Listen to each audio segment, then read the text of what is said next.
ठोस और कठोर चट्टानों पर छपे।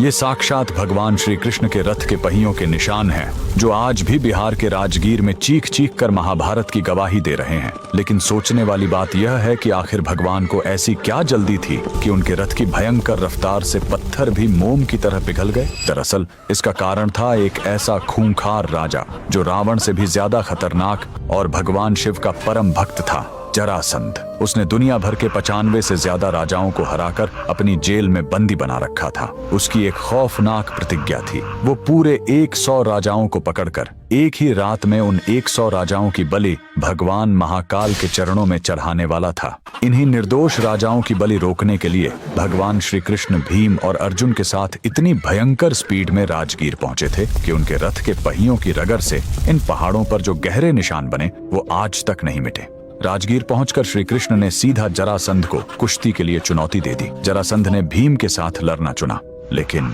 जरासंध कोई साधारण इंसान नहीं था। अखाड़े में कुश्ती लड़ते हुए जब भीम ने जरासंध को बीच से चीरकर 2 टुकड़ों में फेंक दिया तो एक भयानक चमत्कार हुआ। जरासंध के शरीर के वो दोनों टुकड़े वापस आपस में झुर गए और वो फिर से जिंदा होकर हंसने लगा। लेकिन जरासंध का शरीर बार बार क्यों झुर रहा था, इसका रहस्य उसके जन्म में छिपा था। दरअसल मगध के राजा बृहद्रथ का कोई पुत्र नहीं था।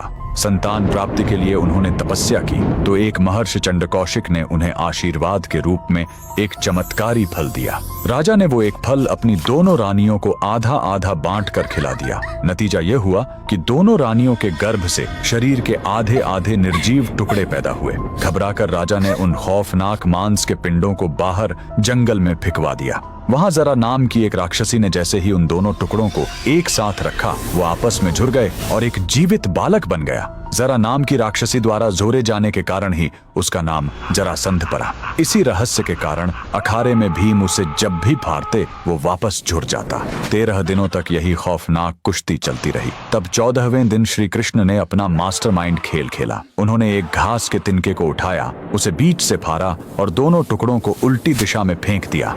भीम तुरंत भगवान का इशारा समझ गए। उन्होंने जरासंध को फिर से बीच से फाड़ा, लेकिन इस बार दाएं हिस्से को बाईं तरफ और बाएं हिस्से को दाईं तरफ फेंक दिया। उल्टी दिशा में होने के कारण वो टुकड़े कभी दोबारा नहीं जुड़ पाए और शिव के उस खूंखार भक्त का हमेशा के लिए अंत हो गया। आज भी राजगीर के वो रथ के निशान साबित करते हैं कि नारायण की लीला के आगे कोई नहीं टिक सकता। अगर आप भी श्री कृष्ण के भक्त हैं तो कमेंट में पूरे जोश के साथ लिखें, जय श्री कृष्णा।